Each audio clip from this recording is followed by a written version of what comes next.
Hey everybody, today's lesson we're going to start talking about how to visualize pentatonic scales all over the neck in any key and really try to break out of this boxes and stuff that people get into. The system that I use is something that I've started using with a lot of students of mine, and I get the best results that I ever have when I'm trying to teach people how to move around the fretboard and not be intimidated by different scale positions and different keys and everything like that. It's a system that requires some theory, so if you don't know how to spell your keys, you should go and study the Understanding Keys lesson on the site at guitarlessons365.com and be able to spell your major scales. Okay?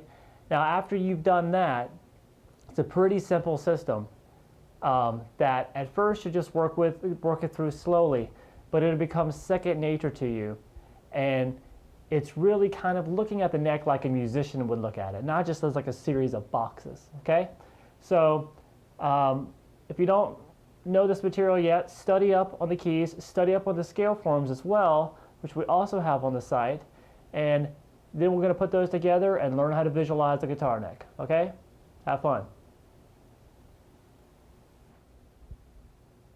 Okay, so now we're going to try to start putting together our theory for understanding how to spell major scales together with our knowledge of the 5 forms of the major pentatonic scale.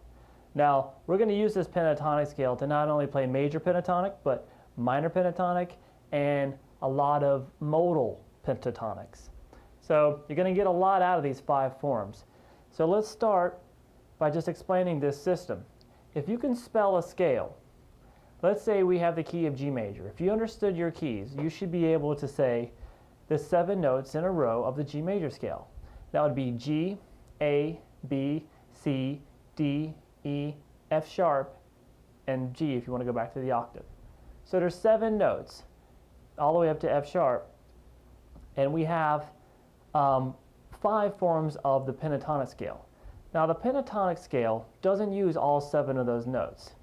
It only uses the 1st, the 2nd, the 3rd, the 5th, and the 6th. Okay? So what we can basically do from that is, if you look at your pentatonic forms printout that I have on the site, you can see that there is one called the shape built off the root. Shape built off the 2nd, shape built from the 3rd, shape built from the 5th, and a shape built from the 6th, or the form built from the 6th, 5th, whatever. What that basically means is each one of those forms will work off of that particular note in a key. So let's say let's stay in the key of G major, and let's say we wanted to play all of our pentatonic forms up the neck in G major. So what we'll do first is we try to find the first one of those notes that we can play down here. Remember, the notes we're looking for in pentatonic is 1, 2, 3, 5, and 6. So that'd be G, A, B, D, and E for the G major scale. And the first one of those 5 letters we have on this 6th string, we're only going to be using our 6th string to visualize this, is this G at the 3rd fret. If you don't know your notes on the 6th string, you can very easily get around that really quickly just by, if you know, I mean, there's tons of charts you could look at. We might do a lesson on how to kind of visualize that, but that'll probably be in the beginner section of the site sometime soon. So if you don't know that, you may want to look there. It might be there by the time you see this video or whatever. But so we're going to stay on G on the 6th string, and we're going to play the shape built from the root there. And that gave us G major pentatonic in that area of the neck, basically. Then moving up to the 2nd note in the key of G major, which is A, then you'd play the shape built from the 2nd.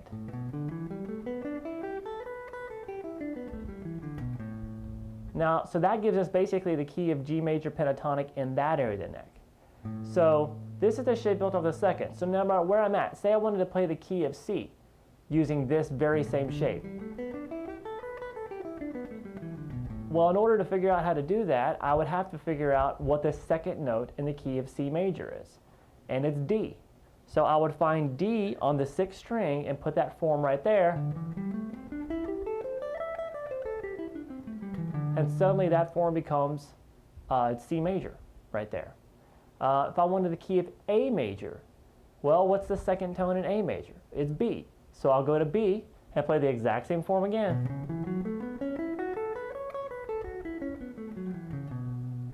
So you see how this works. They're all built off, these scale forms are always work off the same notes in the scale. So whenever you're at the second note in a key, you play that same shape every time. So then the shape built off the third, if we go back to the key of G major, what's the third tone in G major? Well, you go G, A, B.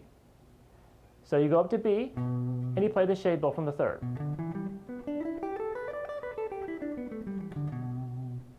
That's simple.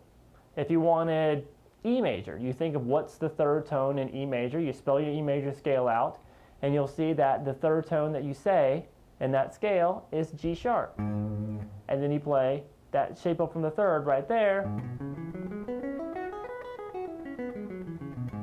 and you have E major using that form. So every single one of these forms can play in every single major pentatonic key. Just depending on where you're at, it's called a different name.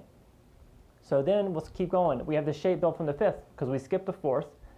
And what's the fifth tone in G major? Well, G, A, B, C, D. So we go up to D and play the shape built from the fifth right there. All right, and then we play the shape built from the sixth, which if we figure out, well, D is the fifth tone, then E is going to be the sixth tone. And we have right there the double dots, and we play the shape built from the sixth. All right, and then we can keep going up. We started here at the root, the G, right? Well, we can go 12 frets up and play that at the octave and play the same shape we play in the root down there. One octave higher. Okay, so that's what I want you to do for now. The next lesson is really going to break down how you can do this to a high level. But for right now, I want you to get familiar with understanding that all these forms always go in the exact same order. You always have the root shape followed by the shape built of the second or third. Even if you start in a different key, say we started in the key of, A major, okay? And I figured out the 1, 2, 3, 5, and 6 of that key, which is A, B, C sharp, E, and F sharp. Well, the first one of those 5 notes I have available on the 6th string is actually F sharp. So that doesn't start on the root shape. We're starting right here on F sharp, which is the 6th tone in the scale. So we would play the shape built from the 6th right there. Then the next tone up would be to the root. And then the second off B. And then the third off C sharp. So you can see that these will always go in the exact same order. They're always connected the exact same way. If you analyze the pentatonic scale, you'll notice that the last note in every form is always the first note in the next form up, or vice versa on the way down. The first note in the form would be the last note in the next form down. They're always connected. They fit in together like a jigsaw puzzle. So I'm going to show you right now we're kind of still trapped in a box. We're still going between forms and stuff. But what I'm going to show you the next lesson is how to stay in one area of the neck and fly through these keys and really grasp how to really play through any chord changes, any keys that you want effortlessly using these. Okay? So stay tuned, get this nailed, and I'll see you the next lesson. Bye-bye.